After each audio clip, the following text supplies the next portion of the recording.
That's from Design Anti-Semitism? Anti-Semite who built cars. Good, good. Anti-Semite who built cars.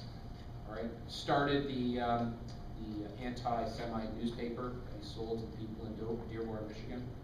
All right. Openly supported Hitler financially as well as verbally. Right. Please don't confuse him with Harrison Ford, which happened a couple of times last year. No, read what Indiana Jones, please. Tied in with Star Wars. Yeah, I was just gonna say. No, I'm serious. Henry Ford was in Star Wars. Put them Ford is together. not Harrison Ford. Very different. Remember, Harrison Ford fought Nazis. Henry Ford supported them. Wasn't he against education too? Like he wasn't a well-read man. That's right. Yeah, I mean, Henry Ford didn't believe in reading books and that sort of thing. His favorite book was Bambi. He didn't like reading books because you don't learn anything through reading books. You learn by going out and doing. Right? So that's the big key here. He's a wonderful American hero.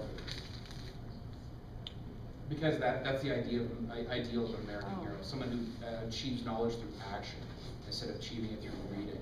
It's considered effeminate to read and learn. It's considered French, all right? And that's how they was perceived. No, I'm not joking. That's how they perceived it early on. That it was very effeminate, very French to read and learn. You need to apply. You need to cut down a tree to learn how to cut down a tree. Yeah, exactly. I'm not going to learn how to cut down a tree by reading about it. I got to go do it. That's when I showed that picture of Daniel Boone killing the bear with his bare hands. Yes. I don't think that happened. Russian mobilization schedule 19. I love this one. It will probably be on the exam. Anybody know what this one is? This is the plan that Russia initiated where they fully mobilize against Germany instead of mobilizing against Austria. And this is where you can argue that Russia played as an important role as Germany in starting the First World War. All right?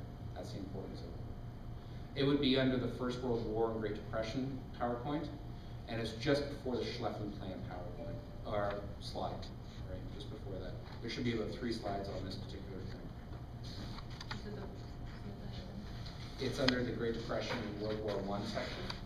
And what it does is it shifts the idea that we should fully mobilize against Germany instead of against Austria.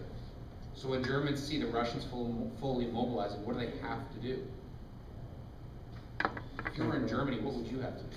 Strike back. You either have to strike back or you have to not make it a one-front war, so that's when they attack France, all right, through Belgium, which brings in Britain, which then brings in Russia, and blah, blah, blah, as you remember.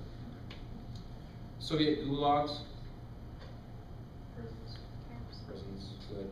Working camps, don't call them concentration camps, working camps, all right? People died by en masse here. Escalation under Stalin, all right? Who goes to these camps? Anyone? Yeah, really almost anybody. Remember the story I was telling you with the young family who went to bed one night, woke up the next day, and their dad was gone, and they never heard from him again? He was arrested and sent to the gulags. And you're never told. You just wake up in the middle of the night, your dad or your brother's gone, and you never know where they went. Right? There's a story about a guy who came home 10 years after his dad disappeared. There's some guy sitting on the step, and he's like, "Can I help you?" And it turns out it's his dad. He's completely emancipated and looks like death. He's been in the gulag for 10 years, right? And they told him that he was in a gulag because he was a political prisoner, and that's all you have to. That's all you have to say to arrest somebody. What's that? Anti-communist. That's right. That's right. Operation Meeting House. I don't remember this one. Operation Meeting House. Anybody remember this one? It's from last week. I'm trying to remember if this was the condom one. Anybody remember? No. It's the condom one. What's it called? Meeting House. None of us. That's the one where they sent Well, something called Operation Condom. Yeah, that's what I'm thinking. I'm thinking it's the one where they sent Operation condoms. Safe Sex. Operation Dome.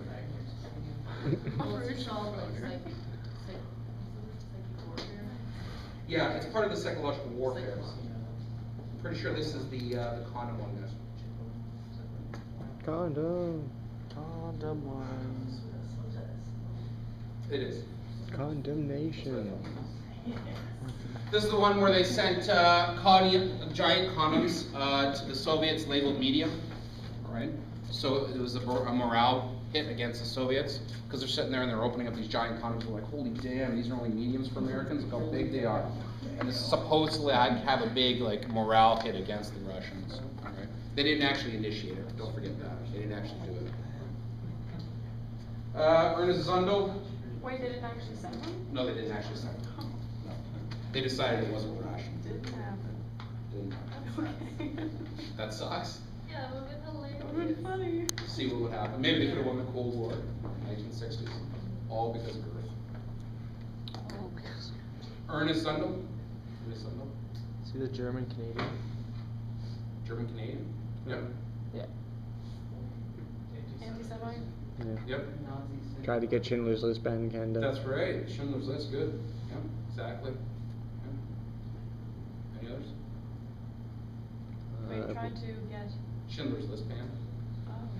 And also, when he was exporting Nazi stuff back to Germany, he was sent to prison. That's right. That's right. Yeah. Yeah. He's important because he shows that it's, I mean, it's right here, right, in Canada, right? The fact that this is still going on. And finally, Operation Chaos. This is the one where they're putting underage or undercover agents in United States campuses, all right, all throughout the United States. This is from last week's lecture. Good. Any questions on those? Yeah. No? Pretty straightforward.